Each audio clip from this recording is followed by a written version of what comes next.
जय माँ इंद्राक्षी, जय अम्बे। इंद्राक्षी धाम में दर्शकों, आप सभी का हम हार्दिक स्वागत करते हैं।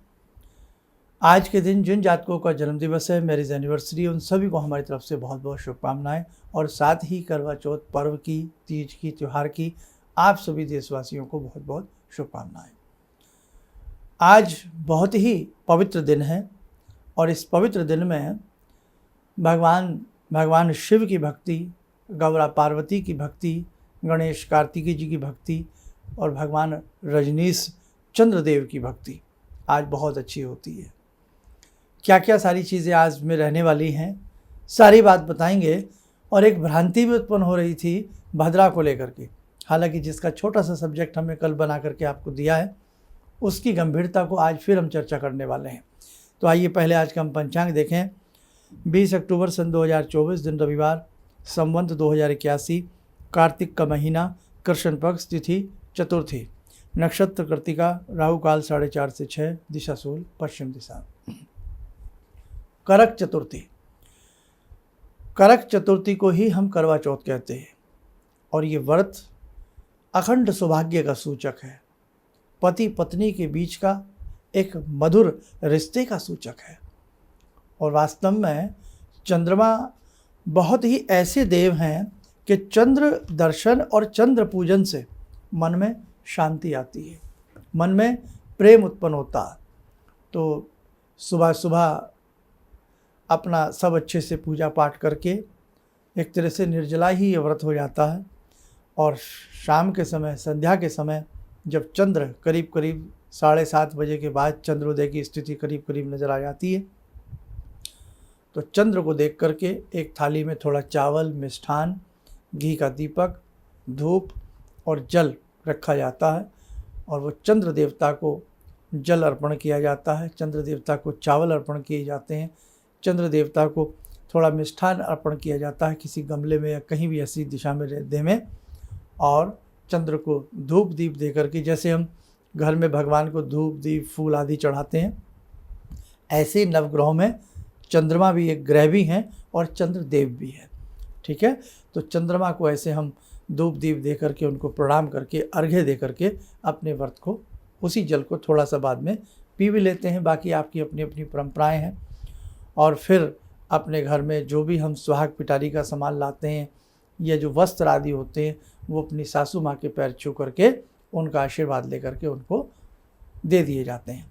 और बड़ों का आशीर्वाद इतना बड़ा होता है कि बड़ों का आशीर्वाद ही हमें सुख शांति प्रदान कराता है। इसलिए कहीं ईश्वर न करे किसी के मन में सास बहू को लेकर के कोई भेदभाव हो, तो वो भेदभाव भी आज के दिन मिट जाए और हमेशा के लिए वो भेदभाव मिटा रहना चाहिए। पति की दीर्घायु के लिए हमने 2 मंत्र बताए हैं। कई बार क्या होता है कि हस्बैंड बीमार होते हैं या शरीर से कभी सही हो जाते हैं, कभी अस्वस्थ रहते हैं, कभी ऐसे ही चलता रहता है। उस स्थिति में भी हमने 2 मंत्र अपने विशेषांक में बताए हैं। तो जिन बच्चों ने अब तक हमारा विशेषांक न देखा हो, तो वो हमारा विशेषांक जरूर देख लें। ये करवा चौथ का विशेषांक, तो करवा चौथ विशेषांक में हमने दोनों वो मंत्र लिख कर भी दिए हैं और जो पूजन की सामग्री होती है वो भी हमने उस विशेषांक में बताई है। तो अभी आप कुछ देर के बाद दिन में किसी भी समय मौका लगे, अभी तो सुबह के 7 बजे हैं, मौका लगे तो वो हमारा कार्यक्रम भी आप लोग सुन लेना। बाकी तो आप लोगों को सारा पता ही होता है कि उसमें सारी सुहाग पिटारी में सारा सामान क्या क्या होता है ना, तो वो सब चीज़ें होती हैं। और आज के दिन का किया गया श्रृंगार वास्तव में घर में अष्टलक्ष्मी को बुलाता है।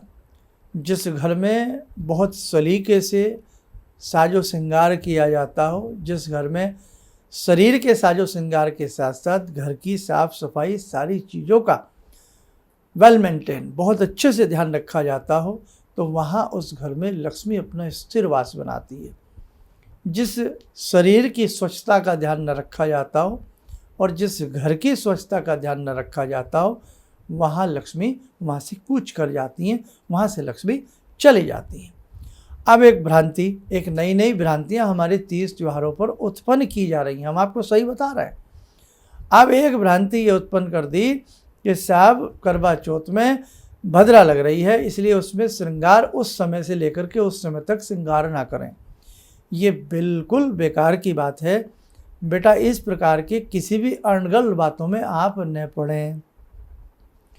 आप बहुत अच्छे से भगवती का पूजन करते हैं। आज के दिन गौरा का पूजन होता, भगवान शिव का आज के दिन पूजन होता, क्योंकि शैलपुत्री जी ने, जो पार्वती स्वरूपा हैं, उन्होंने भगवान शिव की हजारों वर्ष तपस्या की।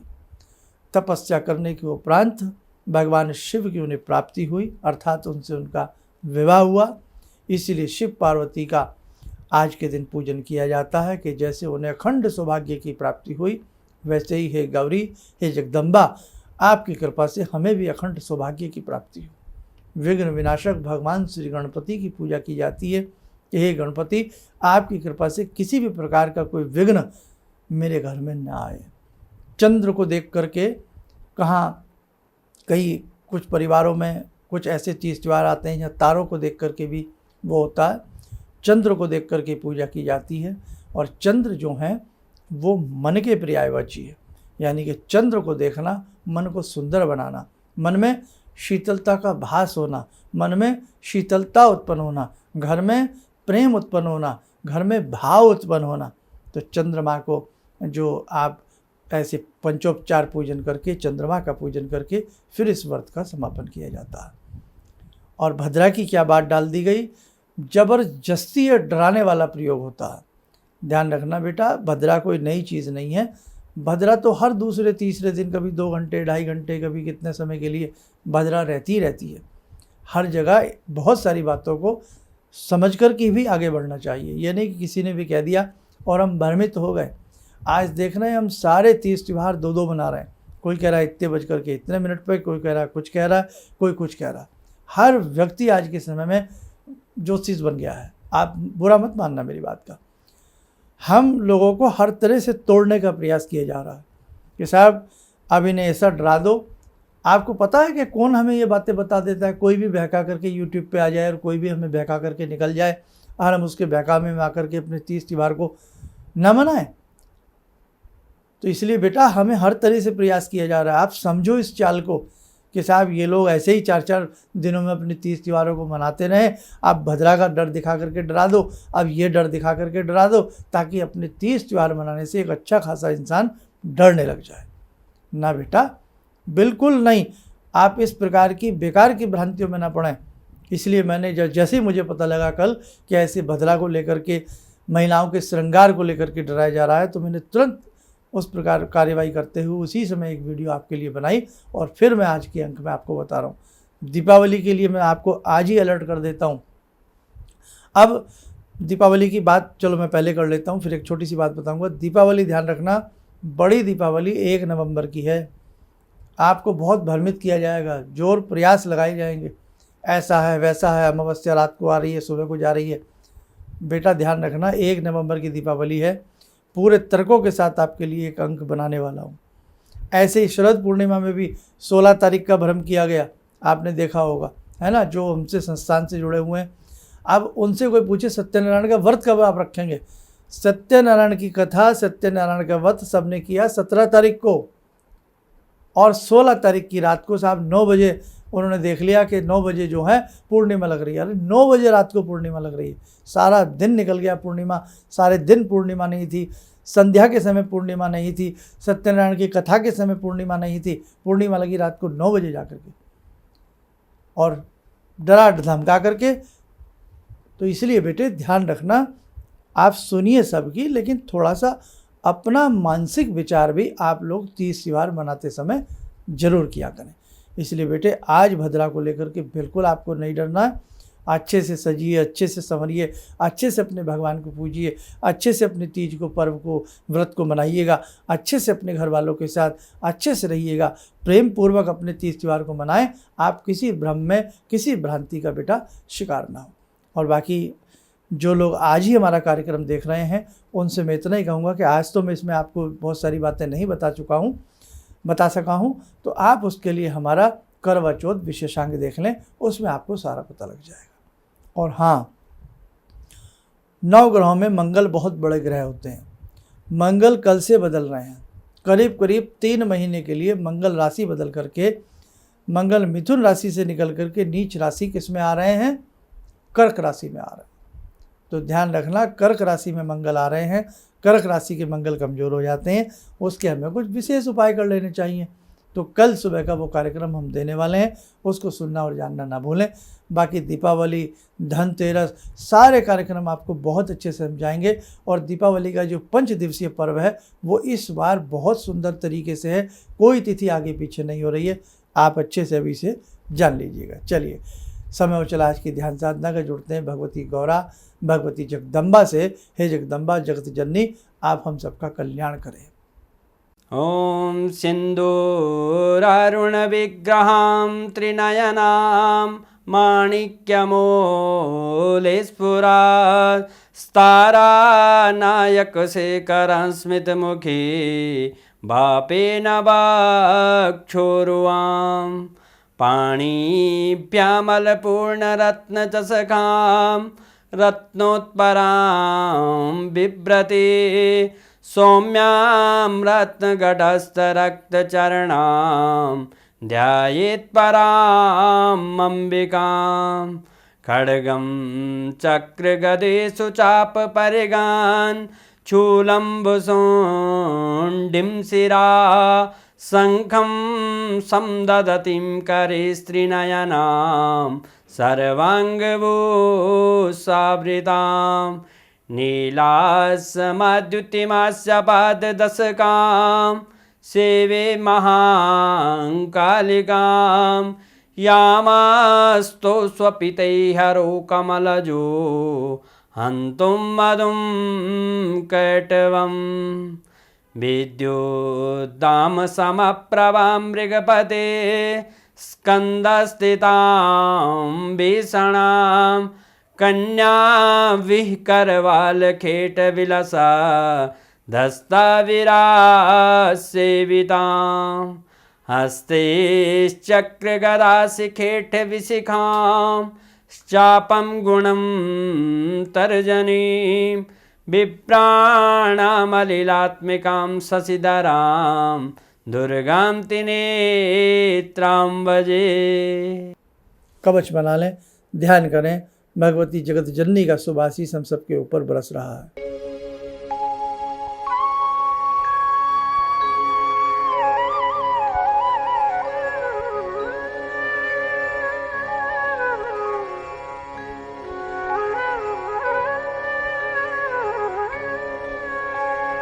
ओम बोलते हुए नेत्र खोलें, सामान्य हो जाए।